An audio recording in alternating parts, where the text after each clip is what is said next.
네, 할렐루야. 아멘. 사순절의 깊은 은혜를 통과하고 계신 사랑하는 우리 비청년 여러분들, 또 온라인으로 또 이곳에 함께하고 계신 우리 모든 성도님들 주님의 이름으로 환영하고 축복합니다. 이제 사순절 기간 동안 지금 저희가 챌린지를 하고 있죠. 이름이 뭐죠?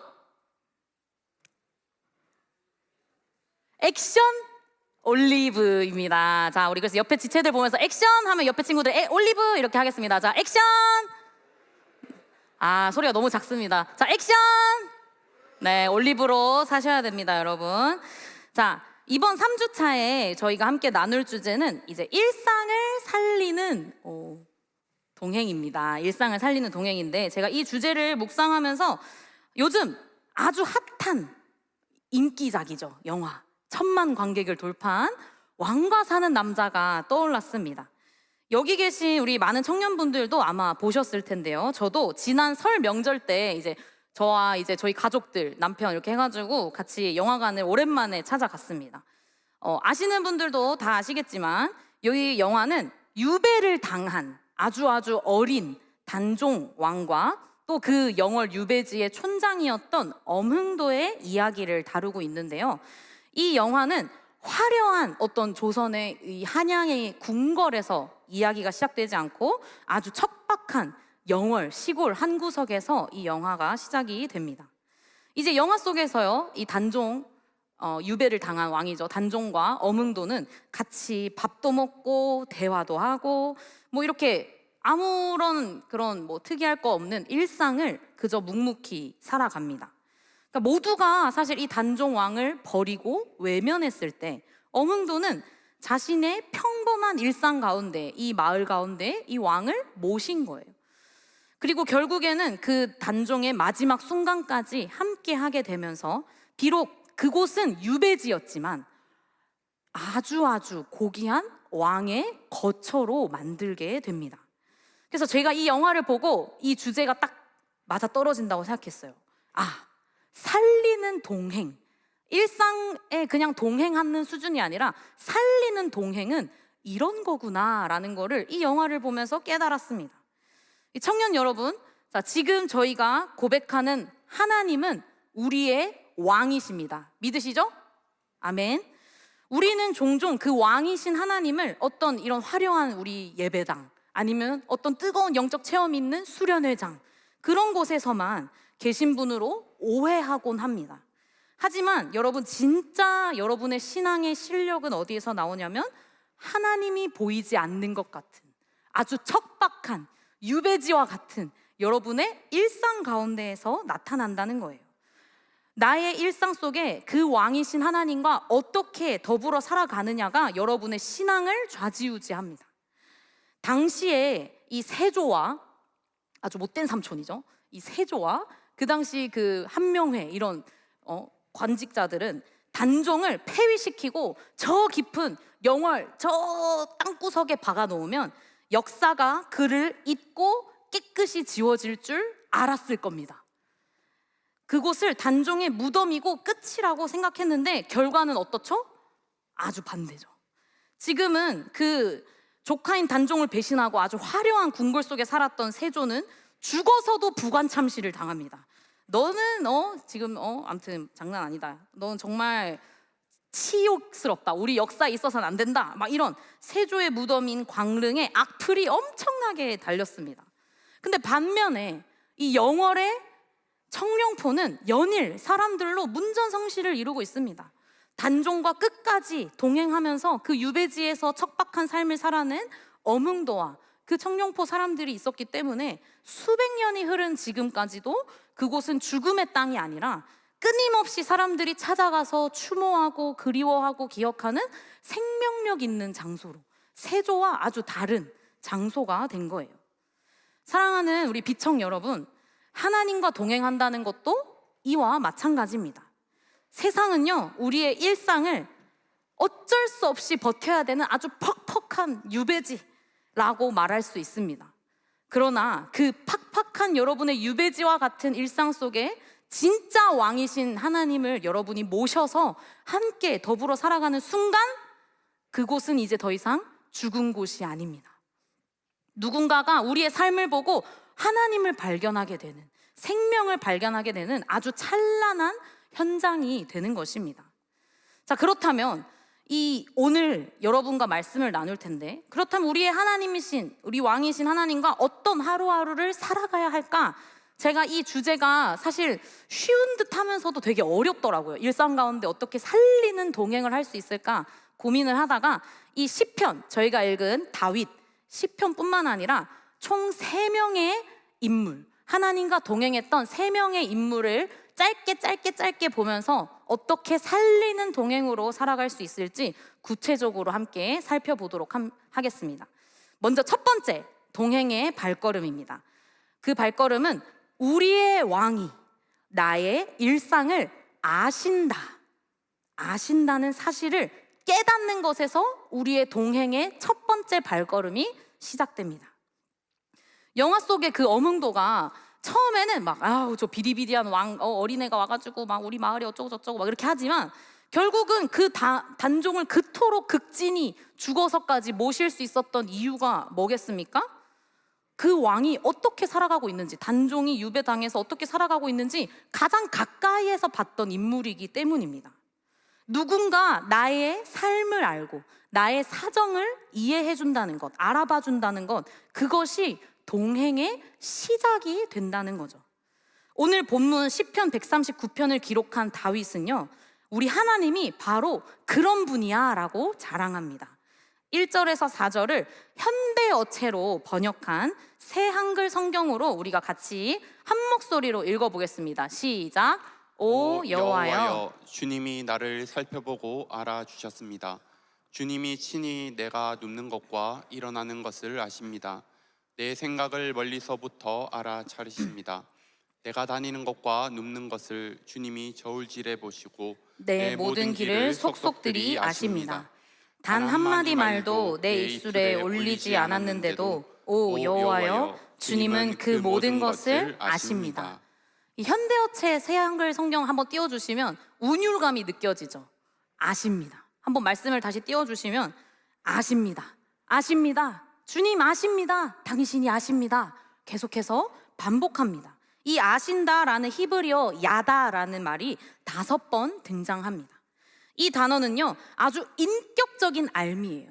우리 뭐 단종 역할 하셨던 그 홍이 갑자기 성함이 생각 안 나네. 그분을 우리가 알죠. 하지만 그분은 우리를 모릅니다. 그런 알매 수준이 아니라 정말 제가 결혼한 남편 김시원 전도사는 제가 누구보다 잘 압니다. 그런 알미예요. 여기서 나온 야다라는 단어가 아주 깊이 있고 생생하게 알고 있을 때 이 야다라는 단어를 씁니다. 다시 한번 이 다윗이 야다라는 동사를 쓰면서 내 모든 삶의 구석 내 마음, 내 생각, 일거수일투족을 하나님께서 주의 깊게 보고 계십니다라고 이 시편 139편에서 고백하는 거예요. 여러분, 근데 다윗이 이 139편을 고백하기까지 다윗의 일생을 돌아보면 어떤 장면이 있었을까요? 사무엘상 16장을 보시면 이스라엘의 아주 위대한 마지막 사사이자 선지자인 사무엘이 이 첫 번째 이스라엘 왕으로 세운 사울이 말년에 하나님의 영이 떠나갔어요. 그래서 이제 하나님께서 내가 다음 2번째 왕을 세울 거야 라고 하시면서 새로운 왕에게 기름 붓기 위해 베들레헴이라는 이새의 집을 찾아갑니다. 여기서 다윗이 처음 등장해요. 이스라엘의 아주 유명한 이 영적 지도자 사무엘이 우리 동네에 왔고 우리 집에 온다는 소식을 이새가 들었습니다. 그러니까 온 가족이 사실은 긴장하는 거죠. 왜 갑자기 우리 집에 무슨 일로 갑자기 문재인 대통령께서 갑자기 왜 우리 집에, 약간 이런 느낌인 거예요. 이새는요 이 사무엘 앞에 아주 늠름하고 자랑스럽고 아주 잘생긴 첫 번째 아들 엘리압을 세웁니다. 그 사무엘도 엘리압을 딱 봤을 때 그놈 참 잘생겼다. 용모가 아주 수려하고 키도 크고 쟤는 왕을 할 얼굴이야 라고 생각했습니다. 근데 하나님께서 기름 부으라는 사인이 없었습니다. 그래서 첫 번째 아들이 지나가고 2번째 아들, 3번째 아들 쭉쭉쭉쭉 해서 7번째 아들까지 다 사무엘 앞을 지나갔는데 그 누구를 봐도 하나님께서 얘가 다음에 세울 왕이야 라는 말씀을 안 주시는 거예요. 그러니까 사무엘이 당황합니다. 그래서 이새한테 물어봐요. 아니 이새, 혹시 당신의 아들이 이것뿐이요? 그러자 그때서야 이새가 아차차, 저에게 막내 아들이 하나 더 있는데 지금 저 들판에서 양을 보고 있습니다 라고 말합니다. 그래서 이 장면을 우리가 한번 생각해 보면 사무엘이 엄청 대단한 인물이었다고 했잖아요. 그 위대한 사람이 이 마을에, 이 조그마한 베들레헴이란 마을에 우리 집에 왔는데 온 가족과 친지들이 다 모여 있을 텐데 이새는 그 막내 아들을 부르지 않았어요. 아버지는 자신의 막내 아들 이 다윗이 왕이 될 후보라고는 눈꼽만큼도 생각하지 않았습니다. 그저 아유 넌 어리고 아유 넌 아니야, 가서 양이나 좀 치고 있어, 요런 존재였어요. 다윗이 가족들에게 소외되고 잊혀진 존재, 그저 들판에서 혼자 이 곰과 맞서서 양을 지키고 싸우는 존재, 그것이 다윗이라는 아주 유명한 이스라엘의 왕이 성경에 처음 등장할 때에 처해 있었던 현실이고 일상이었습니다. 하지만 그 다윗이 비로소 불려서 사무엘 앞에 왔을 때 어떻게 됐나요? 그제야 하나님께서 이 자가 바로 내가 기름 부을 두 번째 왕이다 말씀하십니다. 위대한 사사였던 사무엘조차도 아주 늠름하고 키도 크고 왕이 될 사람이 바로 저런 애들이지 라고 생각했던 그 형들, 그렇게 생각을 했는데 하나님은 어떻게 하셨냐면 아무도 주목하지 않았던, 심지어 가족조차도 외면하고 중요하게 생각하지 않았던 그 막내 아들, 먼지 날리는 들판에서 양 냄새 풀풀 풍기면서 양과 뒤놀고 뒹굴고 싸우고 살아가는 그 다윗을 하나님은 보고 계셨다는 거예요. 다윗이 사나운 맹수로부터 그 양을 지키기 위해 밤잠 설치면서 있을 때, 혹은 홀로 외로움 속에 수금을 타면서 하나님을 찬양할 때, 하나님은 그 사소하고 치열한 다윗의 일상을 주목하고 계셨다는 겁니다. 다윗이 하나님 저 여기 있어요, 하나님 저 좀 봐주세요, 그런 말 하기도 전에 하나님은 이미 다윗의 곁에서 그를 야다 알고 계셨어요. 이 놀라운 사실을 왕이 되고 수많은 일들을 거친 후에 다윗이 이렇게 고백하는 겁니다. 주여, 당신은 나의 모든 것을 아시는 분입니다. 사랑하는 우리 비청년 여러분, 동행이라는 건요, 내가 대단한 열심을 가지고 하나님을 찾아내려고 애쓰는 노력에서 시작하는 게 아니라는 겁니다. 동행은 하나님이 이미 나의 가장 사소하고 외롭고 때로는 홀로 있는 것 같은 그 순간에, 아무도 심지어 가족조차도 나를 바라봐주지 않는 것 같은 그 일상을 주목하고 계신다, 그 모든 것을 알고 계신다라는 사실에서 동행이 시작됩니다.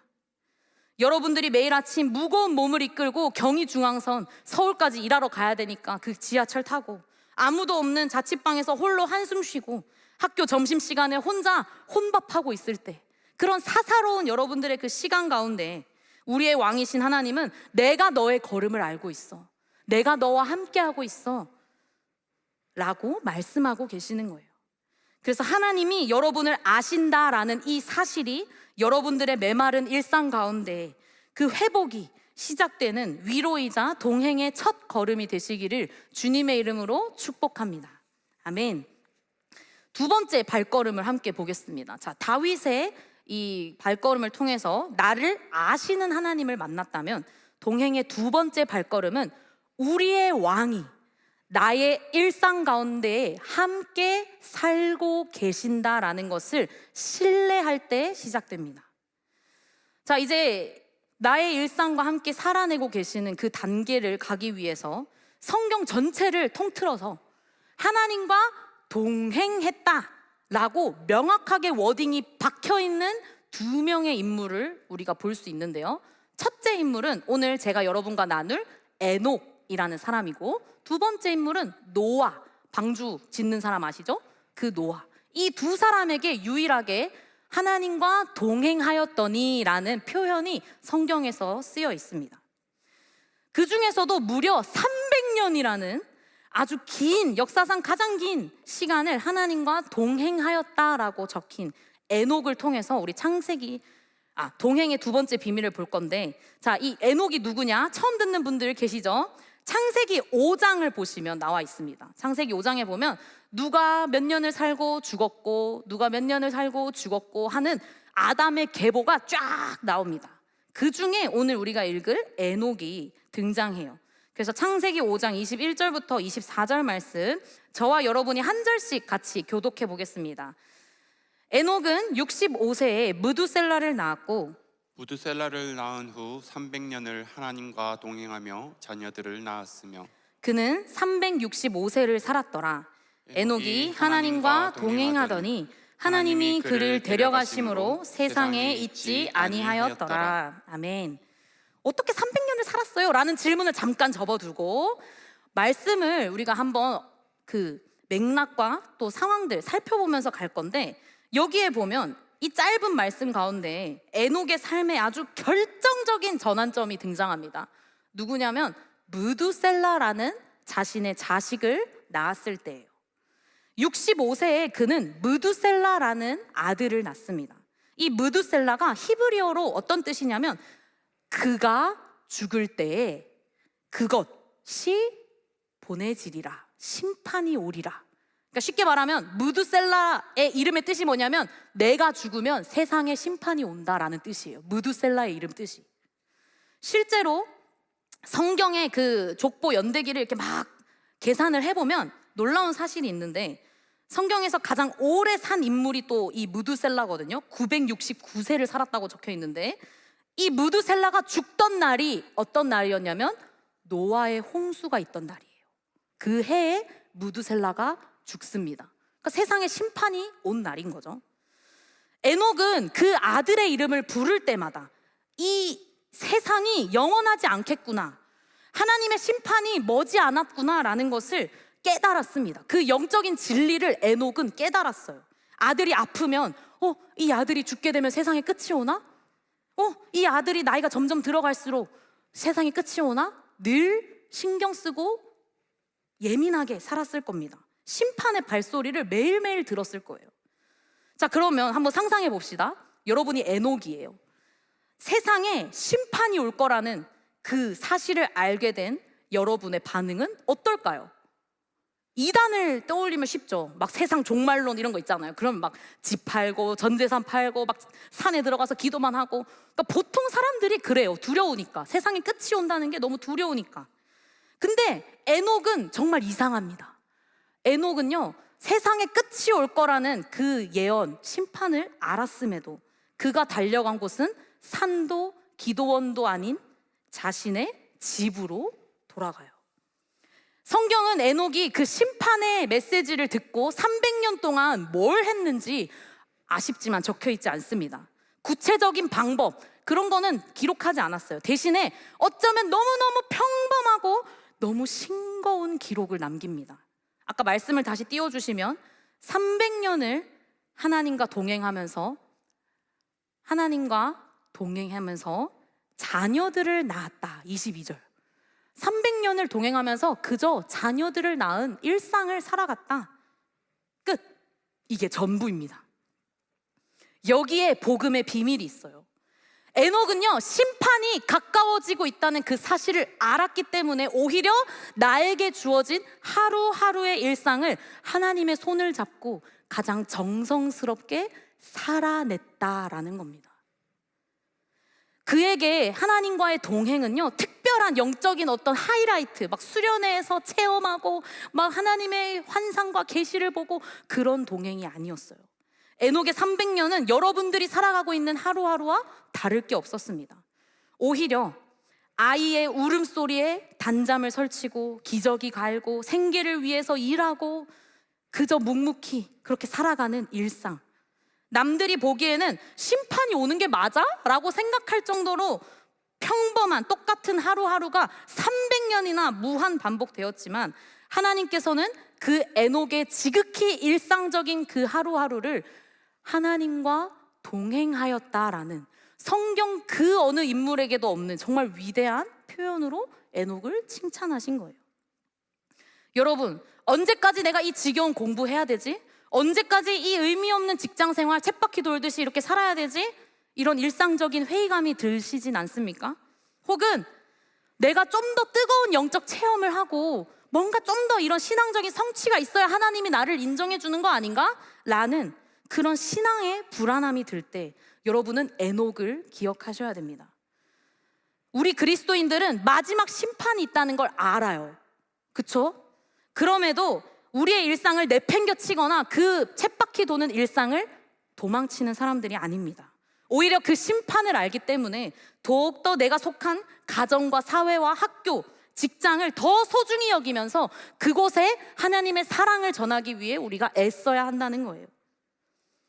에녹이 그 지루해 보이는 300년을 하나님과 함께 살아냈을 때, 그것이 에녹이 죽음을 보지 않고 천국으로 올라가는 영광이 되었듯이 여러분들이 주님과 함께 통과하는 그 거룩한 일상의 지루함들은 의미 없는 반복이 아닙니다.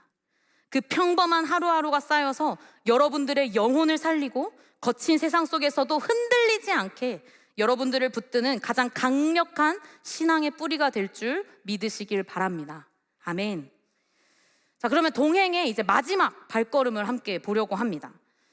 우리의 왕이 나의 일상을 쓰신다라는 사실입니다. 나를 아시고 나와 오늘을 살아내고 계시는 그 하나님은 이제 우리의 평범한 하루를 하나님의 거대한 계획 가운데로 가져가기 시작하십니다.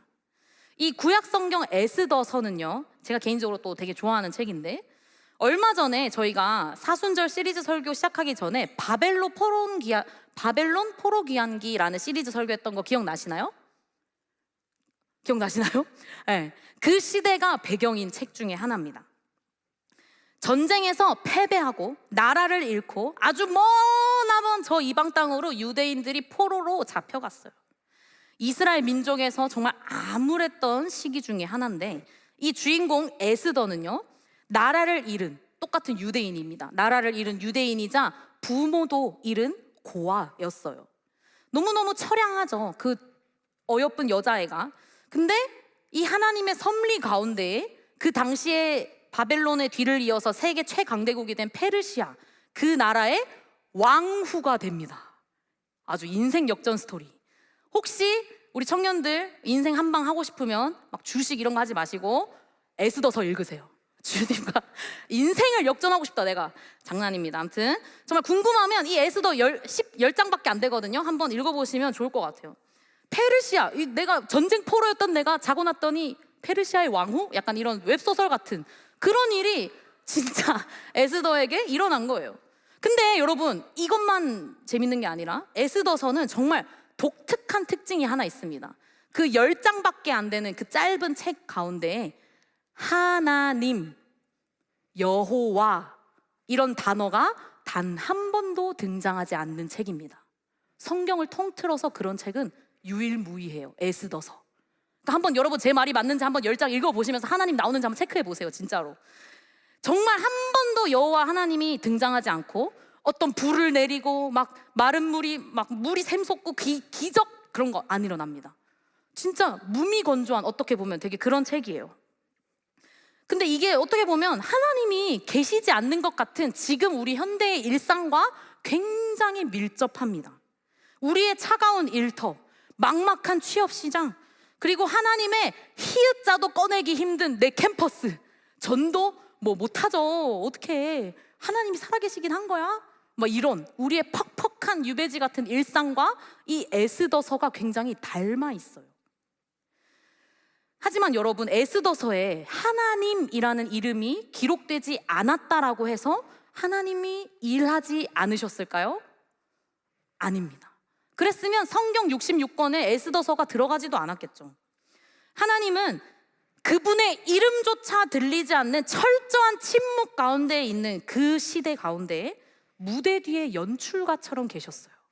그래서 에스더와 주변 상황들, 모든 것들을 이리저리 엮으시면서 우연, 사소해 보이는 일상, 이 모든 것들을 이리저리 막 엮으셔서 하나님의 구원의 역사를 완성해 가십니다. 그 에스더서가 그 이야기가 긴데 어쨌든 조금 스킵하면서 듣자면 왕후가 됐어. 하루아침에 내가 왕후? 약간 이렇게 돼서 왕후의 일상을 이제 살아내고 있었단 말이죠. 근데 청천벽력 같은 소리가 들립니다. 뭐냐? 페르시아에 이 유대인들이 이민 왔다 그랬잖아요. 그 유대인들이 하루아침에 몰살당할 계획이 성립이 됐다는 거예요.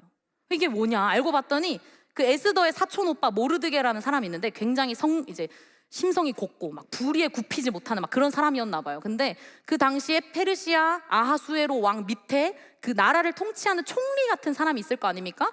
그 사람이 되게 교만하고 막 그랬는데 어느 날 길을 거닐다가 하만이 자기한테 절을 안 하는 거야. 쟤 누구야 알아봐 해가지고 딱 봤더니 이제 모르드게입니다. 그 사람이 유대 출신이랍니다. 그래? 야 유대인 싹 다 죽여. 이렇게 된 겁니다. 쉽게 요약하면. 그러니까 이 사실을 이제 알게 된 모르드게가 말이 안 되죠. 이게 하루아침에 이 페르시아 전역에 흩어진 유대인들이 나를 잡고 그날에 죽임당하게 된 그 말도 안 되는 책략이 넘어갔는데 법으로 조서가 내려졌는데 이걸 어떻게 해야 되냐? 에스더에게 사람을 보냅니다. 그래서 에스더 4장 13절과 14절 말씀 우리 다 같이 함께 읽겠습니다. 시작. 모르드게가 그를 시켜 에스더에게 회답하되 너는 왕궁에 있으니 모든 유다인 중에 홀로 목숨을 건지리라 생각하지 말라. 이때 내가 만일 잠잠하여 말이 없으면 유대인은 다른 데로 말미암아 노임과 구원을 얻으려니와 너와 내 아버지 집은 멸망하리라. 내가 왕후의 자리를 얻은 것이 이때를 위함이 아닌지 누가 알겠느냐 하니. 아멘. 엄청난 도전을 한 거죠. 모르드게의 이 도전은 에스더에게 굉장히 깊은 울림을 줬습니다. 제가 아까 말했잖아요. 에스더는 왕후로서 되게 묵묵히 자신의 일상을 살아내고 있었어요. 그냥 성실하게 살아내고 있었는데 민족이 처한 그 위기 앞에 모르드게의 그 말을 듣는 순간 그녀는 자신이 처한 이 왕궁, 왕후의 이 삶, 일상을 전혀 다른 차원으로 바라보기 시작합니다. 아, 내가 이 자리에 왕후가 된 게 우연이 아니구나. 내가 그냥 예뻐서, 내가 어떤 운이 좋아서 이 자리에 있는 게 아니구나. 하나님이 나를 이곳에 두신 분명한 뜻이 있구나 깨닫게 됩니다. 하나님의 목소리가 직접적으로 에스더서에 들리지 않아요. 그러나 자신의 왕후라는 일상이 하나님께서 나를 쓰시기 위해 아주 정교하게 하나님께서 예비하신 사명의 현장이구나라는 것을 알게 됩니다. 근데 여러분, 이 말까지 꼭 해야 되는데 당시 에스더가 결단해요. 내가 왕에게 그럼 나가서 이거를 막아볼게요. 얘기합니다. 근데 이게 정말 쉬운 일이 아니에요. 여러분, 이게 고대 근동입니다. 고대 근동. 왕의 말 한마디로 진짜 그냥 목숨 그냥 다 죽을 수 있는 거예요. 왕의 권위가 절대적인데 만약에 이 당시에 아하수에로 왕이 부르지도 않았는데 왕후가 와가지고 얼쩡대다가 왕의 심기 거슬리면 바로 그냥 죽임당할 수도 있는 그런 일이었습니다. 그 두려운 현실이 분명히 에스더에게 있었는데 그 현실 앞에서 에스더의 태도가 변화됩니다. 16절에서 그녀가 이렇게 선포하는 거예요. 모르드게여, 당신은 가서 수산에 있는 유다인을 다 모으고 나를 위하여 금식하되 밤낮 3일을 먹지도 말고 마시지도 마소서. 나도 나의 시녀와 더불어 이렇게 금식한 후에 규례를 어기고 왕에게 나아가리니 죽으면 죽으리이다 하니라. 여러분, 이게 진짜 동행의 위력이라는 걸 말씀드립니다. 하나님께서 나의 이 일상을 쓰실 거다라는 그 확신이 생기자 에스더는 하나님께서 일하시는 그 현장 가운데 담대하게 뛰어드는 거예요. 내가 죽을지라도, 내 일상이 하루아침에 다 망가질지라도 내가 주님 앞에 나아가겠습니다. 자신의 일상을 하나님의 사명으로 회복시킨 겁니다. 그래서 결국은 에스더서를 보면 권선징악으로 끝납니다. 에스더는 하나님이 주신 지혜로 말미암아 그 악한 총리 하만의 계획을 무너뜨리고 결국은 유대 민족을 구원해요. 이 유대 민족이 죽을 뻔했던 날이 도리어 생명의 날이 되었어요. 하나님의 이름이 드러나지 않은 책이었지만 이 에스더의 모든 일상을 통해 우리 하나님만이 영광 받으시는 아주 놀라운 역사가 기록된 겁니다. 그래서 사랑하는 청년 여러분, 때때로 우리의 삶은 하나님의 이름이 지워진 것 같은 페르시아의 궁전과 같아 보입니다. 기적은커녕 하나님의 희웃도 꺼내면 안 되는 그런 현실 속에서 우리는 하나님이 과연 내 일상에 살아 계시긴 할까? 나와 함께하고 계실까? 막연한 그런 질문들, 두려움 앞에 설 때도 있습니다. 그러나 오늘 여러분은 이 에스더를 기억하셔야 돼요. 동행은 하나님이 비록 보이지 않는 것 같은 그 정적 속에서도 나의 일상을 통해 반드시 하나님이 일하실 것입니다 라는 것을 믿고 나아가는 발걸음입니다. 하나님은 여러분들이 이해할 수 없는 그 자리, 그 무미건조한 여러분의 일상의 틈바구니 속에서 아주 세밀하게 여러분들의 삶을 조정하고 계셔요. 하나님의 이름이 단 한 번도 등장하지 않는 이 에스더서 통해서 민족을 살린 역사를 기록하신 듯이 하나님께서는 지금 여러분의 일상이라는, 김다은의 일상이라는 책을 통해, 여러분들의 이름이 적힌 그 책을 통해 하나님께서 구원, 하나님의 놀라운 역사가 쓰여져 가고 있음을 믿으시기 바랍니다. 하나님이 보이지 않는 이 세상에서 내가 선 이 자리, 하나님께서 나를 도구로 사용해 주십시오라고 결단하며 나아가는 여러분들이 되시기를 주님의 이름으로 축복합니다. 사랑하는 우리 비청년 여러분, 오늘 여러분들과 제가 아까 이제 왕가 사는 남자의 진짜 왕가 사는 남자, 왕가 사는 여자, 진짜 어떻게 우리의 왕이신 하나님과 살아가야 하는지를 나눴습니다. 동행의 그 발걸음들이 무엇인지요. 3명을 제가 얘기했어요. 아무도 주목하지 않았던 광야, 가족조차도 관심도 없던 그 막내 아들, 그 다윗을 기억하시기 바랍니다. 그는 하나님을 보지 못했을지라도 솔직히 광야에서 양떼 소리랑 곰 하울링 소리랑 이런 거 말고 뭘 들을 수 있겠어요? 하나님의 모습을 보지 못했더라도 하나님은 다윗의 그 삶, 일상의 구석구석을 아셨습니다. 여러분들이 홀로 있는 그 방, 눈물 훔치며 타고 있는 지하철, 수많은 그 일상 속에 주님은 여전히 이렇게 말씀하시는 거예요. 딸아, 내가 너를 알아. 내가 너의 일상을 알고 있어. 내가 너의 걸음을 하나하나 세고 있어. 그리고 2번째 인물, 심판의 징조가 왔습니다. 이 세상이 곧 망할 거래요. 심판이 있을 거래요.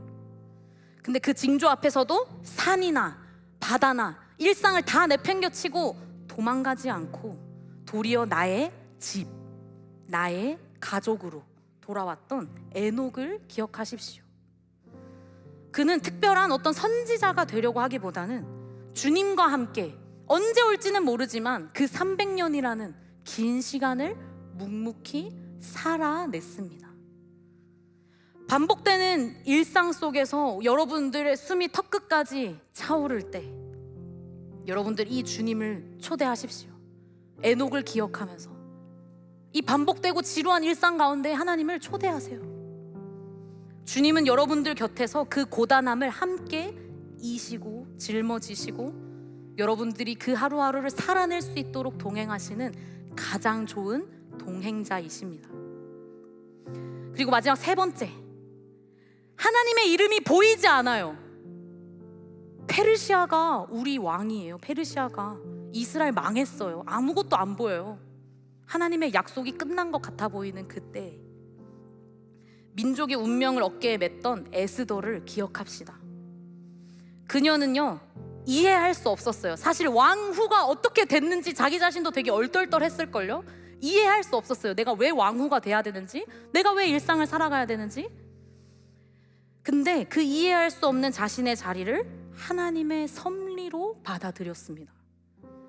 그때 하나님은 에스더의 이 일상을 구원의 도구로 사용하셨어요. 여러분들도 이 질문 앞에 서셨으면 좋겠습니다. 너가 그 직장에 가게 된 것이, 너가 이 가정에 태어난 것이 이때를 위함이 아닌가? 여러분들, 하나님은 침묵하시는 것 같은 그 순간에서도 우리의 삶을 통해 가장 완벽한 하나님의 구원의 드라마를 이끌어 가신다는 것을 믿으시기 바랍니다. 이처럼 하나님과의 동행, 일상을 살리는 동행, 이것은 여러분들의 일상을 탈출해서는 절대 생기지 않습니다. 수련회장 늘 얘기하잖아요. 여러분 너무 좋죠. 저도 매일매일 수련회처럼 살았으면 좋겠어요. 근데 여러분, 하나님과의 살리는, 내가 살아나는 동행은 일상에서 탈출할 때 생기는 게 아니라 일상으로 파고들 때, 더 깊이 들어갈 때 가능합니다. 세상은 여러분의 일상을 굉장히 지루한 반복, 혹은 어쩔 수 없이 견뎌야 하는 유배지, 그냥 돈 버는 기계라고 말할지 모르겠습니다. 그러나 여러분들이 그 팍팍한 삶의 현장 가운데 우리의 진짜 왕이신 하나님을 초청하는 순간, 그곳은 이제 더 이상 유배지가 아닙니다. 여러분들 주변에 누군가가 여러분의 삶을 보고, 하나님과 동행하는 여러분들의 그 발걸음을 보고, 진짜 누가 계시긴 한가? 진짜 하나님 살아계신가? 발견하게 된다는 거예요. 그래서 이번 한 주 동안 또 액션 올리브의 미션들이 나갈 거고, 또 오늘 이 말씀을 붙잡고 셀 모임을 하고 결단하고 나아갈 텐데, 여러분들에게 회색 같은 유배지와 같은 그 강의실이, 그 사무실이, 자취방이, 여러분들의 가정이, 그들의 삶이 하나님과 동행하는 장소가 되길 주님의 이름으로 축복합니다. 여러분의 왕이 여러분들을 아십니다. 우리의 왕이 우리의 삶을 이미 알고 계시고, 우리와 이미 함께 살고 계시고, 우리의 삶 가운데 역사하기를 원하십니다. 이 확신이 저와 여러분들에게 있었으면 좋겠어요. 그리고 내일부터 시작될 우리의 모든 일상을, 사순절의 그 모든 기간을 주님과 거룩한 살리는 동행으로 한 걸음 한 걸음을 내딛기를 주님의 이름으로 소망하고 축복합니다. 아멘.